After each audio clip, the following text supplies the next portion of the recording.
Leave her alone. எல்லாருக்கும் வணக்கம். நான் உங்கள் சக்தி. ஒரு படம் பார்த்து முடிச்ச பிறகும் உங்களுக்கு கன்ஃபியூஷன் இருந்திருக்கா? ஒரு படம் பார்த்து முடிச்சிட்டோம், ஆனால் மீண்டும் அதை வந்து நம்ம ரீவைண்ட் பண்ணாலும் என்னென்ன நடந்துச்சு அப்படின்னு கணிக்க முடியாத மாதிரி திரைக்கதை அமைச்ச சில படங்கள்லாம் இருக்குங்க. இந்த படத்தில் ஒவ்வொரு சீனுமே நம்ம வந்து பார்த்துருப்போம், ஆனால் அது ஃபைனல் கிளைமேக்ஸில் தான் புரியும், ஐயோ இந்த சீனு இதுக்காக தான் வச்சாங்களா அப்படின்னு. இந்த மாதிரி அசாத்தியமான திரைக்கதை கொண்ட 5 படங்களோட லிஸ்ட்டை தான் நான் கொண்டு வந்திருக்கேன். அதுலேயும் நான் 3ஆவதாக சொல்ல போட போகிறோம். உங்களுக்கு தமிழ் டப்பிங்கில் யூடியூப்லேயே இருக்குது. ஸோ வீடியோவை எந்த இடத்துலையும் ஸ்கிப் பண்ணாமல் ஃபுல் வீடியோ வந்து பாருங்கள். வாங்க இப்போ நம்ம லிஸ்ட்டுக்குள்ளே போகலாம். இதில் நம்ம முதலாவதாக பார்க்கக்கூடிய படத்தினுடைய ஸ்டோரி என்ன அப்படின்றத பார்த்துடலாம். படத்தினுடைய ஆரம்பத்தில் வந்து பார்த்தீங்கன்னா ஒரு மிகப்பெரிய ஒரு பேலஸ் மாதிரி ஒரு இடம் காட்டுறாங்க. அதில் 2 வயசானவங்க இருக்காங்க. அவங்களில் ஒரு ஆளுக்கு வந்து ரொம்ப உடம்பு முடியலை. இவங்களை பார்த்துக்கிறதுக்காக நம்முடைய கதாநாயகி அவங்க வந்து நர்ஸாக இருக்காங்க. ஒரு கேர்டேக்கராக வந்து இந்த வீட்டுக்குள்ளே வந்து வராங்க இவங்களை பார்த்துக்கிறதுக்காக. இந்த வீட்டில் வந்து பார்த்தீங்கன்னா கிட்டத்தட்ட 30 ரூம் இருக்குது. 30 ரூமுக்கும் தனித்தனியாக கீ இருக்குது. இதிலே மாதிரி ஸ்கெலிட்டன் கீ அப்படின்னு சொல்லிட்டு ஒரு கீ வந்து அந்த ஓனரும் வந்து வச்சுருக்காங்க.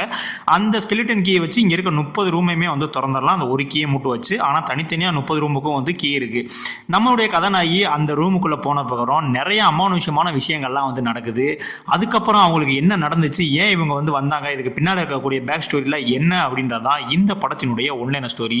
இந்த படத்தை பொறுத்த வரைக்கும் கதாநாயகியுடைய பெர்ஃபார்மன்ஸ் வேற லெவலில் இருக்கும். முதல்ல இந்த படத்தினுடைய பேர் என்னன்னா ஸ்கெலிட்டன் கீ. 2005 ரிலீஸ் ஆன படம். இந்த படத்துக்கு IMDb 6.5 ரேட்டிங் வந்து கொடுத்துருப்பாங்க. இந்த படத்தினுடைய ஸ்கிரீன் பிளே வேற லெவலில் வந்து இருக்குங்க. எந்த இடத்துலையுமே இந்த படத்தினுடைய ஸ்கிரீன் பிளேவை உங்களால் ப்ரிடிக்ட் பண்ணவே முடியாது. கிளைமேக்ஸ் இதுதான்டா கிளைமேக்ஸ் அப்படின்னு நீங்கள் ஒரு 10 அறிவாளியை கூப்பிட்டு உட்கார வச்சா கூட இந்த கிளைமேக்ஸ் வந்து ப்ரிடிக்ட் பண்ண மாட்டாங்க. அந்த அளவுக்கு ஒரு தரமான ஸ்கிரீன் பிளேல தரமான கிளைமேக்ஸ் வச்சு இந்த படத்தை வந்து முடிச்சிருப்பாங்க. படத்தில் நிறைய சீன்ஸ் நைட் மேராக தான் இருக்கும். அதையும் வந்து சினிமாட்டோகிராஃபி வேற லெவலில் வந்து வெளுத்து வாங்கியிருப்பாப்புல. ஒரு ஹாரர் படமாகவும் இருக்கும், ஒரு த்ரில்லர் படமாகவும் இருக்கும். கண்டிப்பாக நீங்கள் ஒரு சஸ்பென்ஸ் த்ரில்லர் ஃபேன்ஸாக இருந்தீங்க அப்படின்னா கண்டிப்பாக அந்த படத்தை வந்து மிஸ் பண்ணிடாதீங்க. கண்டிப்பாக உங்களுக்காக அந்த படம் இருக்குது. இந்த படத்தை பார்த்தீங்கன்னா பிரைம் வீடியோவில் உங்களுக்கு அவைலபிளாக இருக்குது. பார்க்கல அப்படின்றவங்க கண்டிப்பாக அந்த படத்தை வந்து வாட்ச் பண்ணுங்கள். அடுத்து நம்ம 2ஆவதாக பார்க்க போகிற படமும் ஒரு கொரியன் த்ரில்லர் படம் தான். இந்த படம் 2020 வந்து ரிலீஸ் ஆச்சுங்க. படத்தினுடைய பேர் என்னன்னு பார்க்குறதுக்கு முன்னாடி படத்தினுடைய கதை என்ன அப்படின்றத பார்த்துடலாம். படத்தினுடைய கதாநாயகி அவங்களுடைய அம்மா வீட்டுக்கு வந்து போகிறாங்க. போய் இருக்கும்போது அவங்களுக்கு ஒரு ஃபோன் கால் வருது. அந்த இதில் லேண்ட்லைனில் அந்த ஃபோன் கால் எடுத்து பேசும்போது ஆப்போசிட்டில் இருக்கவங்க என்ன சொல்கிறாங்க அப்படின்னா, நானும் இதே வீட்டில் இருந்து தான் வந்து ஃபோன் பேசிகிட்டு இருக்கேன் அப்படின்னு சொல்ல வராங்க. அதுக்கப்புறம் தான் தெரிய வருது, அதாவது நம்ம கதாநாயகி இப்போ ப்ரெசென்ட்டில் வந்து பேசிகிட்டு இருக்காங்க. படத்தினுடைய வெள்ளி வந்து பார்த்தீங்கன்னா அதே வீட்டில் ஒரு 20 வருஷத்துக்கு முன்னாடி இருந்திருக்காங்க. ஸோ அதுக்கும் இதுக்கும் ஒரு கனெக்ஷனை வந்து பேசிகிட்டு இருக்காங்க. இதுக்கப்புறம் படத்தில் நம்மளுடைய கதாநாயகி ஃபியூச்சரில் இருக்கக்கூடிய கதாநாயகி பாஸ்ட்டில் இருக்கக்கூடிய சில விஷயங்கள்லாம் வந்து மாற்றுறாங்க. அதே மாதிரி பாஸ்ட்டில் இருக்கவங்க ஃபியூச்சரில் இருக்கக்கூடிய சின்ன சின்ன விஷயங்கள்லாம் வந்து சேஞ்ச் பண்ணுறாங்க. ஒரு சுச்சுவேஷனில் இவங்க 2 பேர்த்துக்கும் ஒரு மிஸ் அண்டர்ஸ்டாண்டிங் ஆயிடுது. அதுக்கப்புறம் படத்தில் என்ன நடந்துச்சு அப்படின்றதான் இந்த படத்தினுடைய ஒன்லைன் ஸ்டோரி.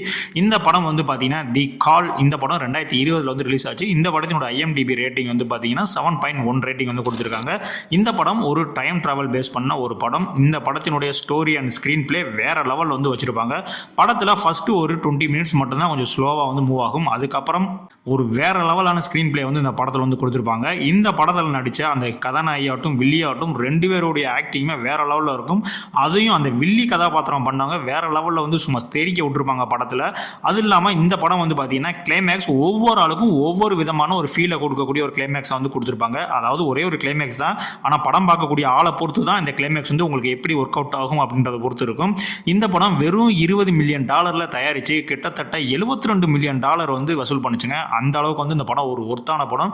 இந்த படமும் நெட்ஃப்ளிக்ஸில் இருக்குது. நீங்கள் பார்க்கல அப்படின்னா கண்டிப்பாக இந்த படத்தையும் வந்து வாட்ச் பண்ணுங்கள். ஒரு தரமான படம். சைக்கோ த்ரில்லர் ஃபேன்ஸுக்குலாம் வந்து இந்த படம் வந்து கண்டிப்பாக பிடிக்கும். அந்த அளவுக்கு ஒரு ஒர்த்தான படம், மிஸ் பண்ணிடாதீங்க.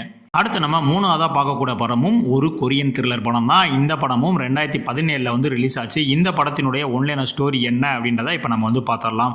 படத்தினுடைய கதாநாயகி ரொம்பவுமே வந்து ஒரு ஜீனியஸான ஒரு ஸ்டூடெண்ட்டுங்க. அவங்களுக்கு வந்து ஸ்கூல்லேயே வந்து ஒரு ஸ்காலர்ஷிப் மூலிமா நீ வந்து ஓசிலேயே படிக்கலாம் அப்படின்ற மாதிரிலாம் ஒரு வாய்ப்பெல்லாம் கிடைக்கிது.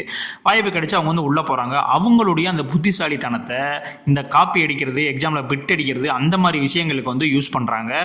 அதன் மூலிமா சில வருமானங்களும் வந்து பார்க்குறாங்க. இதுக்கப்புறம் அந்த படத்தில் கதாநாயகி சந்தித்த பிரச்சனைகள்லாம் என்ன, அதுலேருந்து எப்படி மீண்டு வெளியே வந்தாங்க அப்படின்றதான் இந்த படத்தினுடைய ஒன்லைன் ஸ்டோரி. இந்த படத்தினுடைய நேம் வந்து பார்த்தீங்கன்னா பேட் ஜீனியஸ். இந்த படம் 2017 வந்து ரிலீஸ் பண்ணாங்க.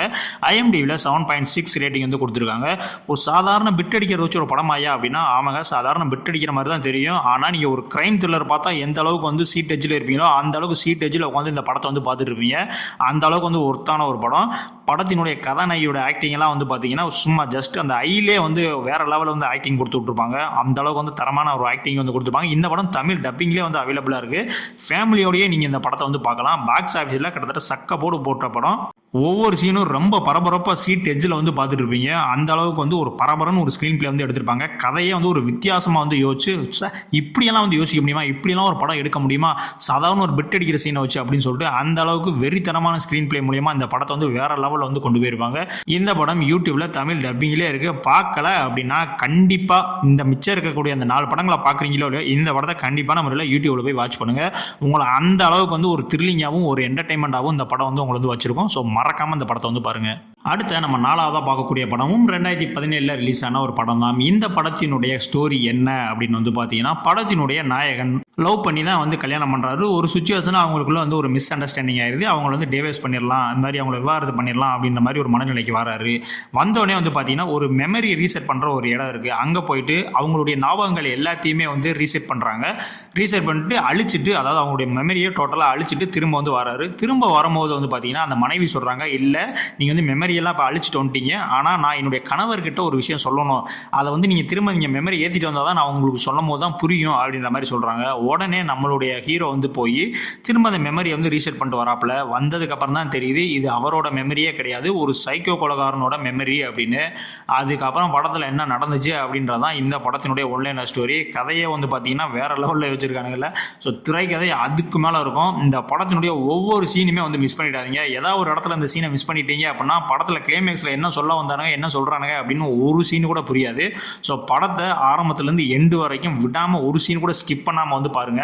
ஒரு சீட் எட்ஜில் வந்து ஒரு த்ரில்லர் படம் பார்ப்பீங்களா, ஸோ அந்த எஃபெக்ட் வந்து கண்டிப்பாக வந்து கொடுப்பாங்க. இந்த படத்தினுடைய இன்ஸ்பிரையாக தான் வந்து பார்த்தீங்கன்னா மாயவன் படம்லாம் வந்து எடுத்திருக்காங்க. இந்த படத்தினுடைய கிளைமேக்ஸ் உங்களால் கணிக்கவே முடியாதுங்க. கண்டிப்பாக சொல்கிறேன், நீங்கள் எவ்வளோ உலக படங்கள் பார்த்தாலும் இந்த படத்தினுடைய கிளைமேக்ஸ் வந்து கணிக்க முடியாது. இந்த படம் ஃபேமிலியோட நீங்கள் தாராளமாக பார்க்கலாம். இந்த படத்தினுடைய பேர் என்ன அப்படின்னு வந்து பார்த்தீங்கன்னா பேட்டில் ஆஃப் மெமரிஸ். இந்த படம் 2017 வந்து ரிலீஸ் பண்ணாங்க.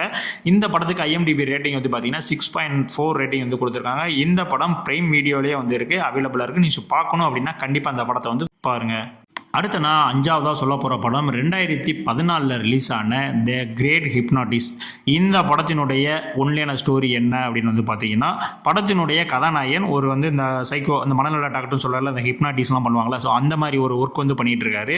ஸோ அப்போ அவருடைய ஃப்ரெண்டு மூலியமாக ஒரு கேஸ் வந்து வருது. அவங்க தான் வந்து கதாநாயகி. அவங்க வந்தோடனே அவங்கள வந்து நம்ம தலைமை வந்து ஹிப்னாட்டிக் பண்ணி இந்த மாதிரி அவங்க என்னென்னலாம் சொல்கிறாங்க அப்படின்றதெல்லாம் வச்சு அவங்களுடைய ப்ராப்ளத்தை சால்வ் பண்ண பார்க்குறாப்புல. அதுக்கப்புறம் படத்தில் என்னெல்லாம் நடந்துச்சு அப்படின்றதான் இந்த படத்தினுடைய ஒன்லைனர் ஸ்டோரி.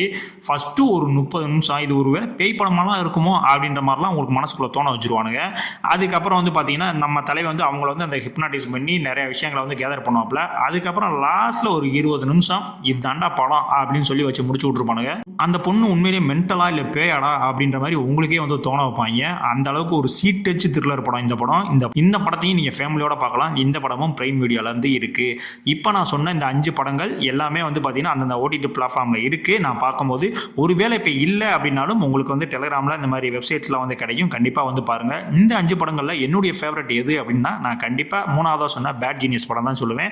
அந்த படம் யூடியூப்பில் ஃப்ரீயாகவே வந்து அவைலபிளாக இருக்குது, தமிழ்லேயே இருக்குது. ஸோ நீங்கள் பார்க்கல அப்படின்னா கண்டிப்பாக பாருங்கள். இந்த 5 படங்களில் உங்களுடைய ஃபேவரட் எது அப்படின்றதையும் நம்மளுடைய கமெண்ட்ஸில் வந்து சொல்லுங்கள். இதே மாதிரியான அடுத்த ஒரு வீடியோவில் கண்டிப்பாகவும் சந்திக்கிறேன்.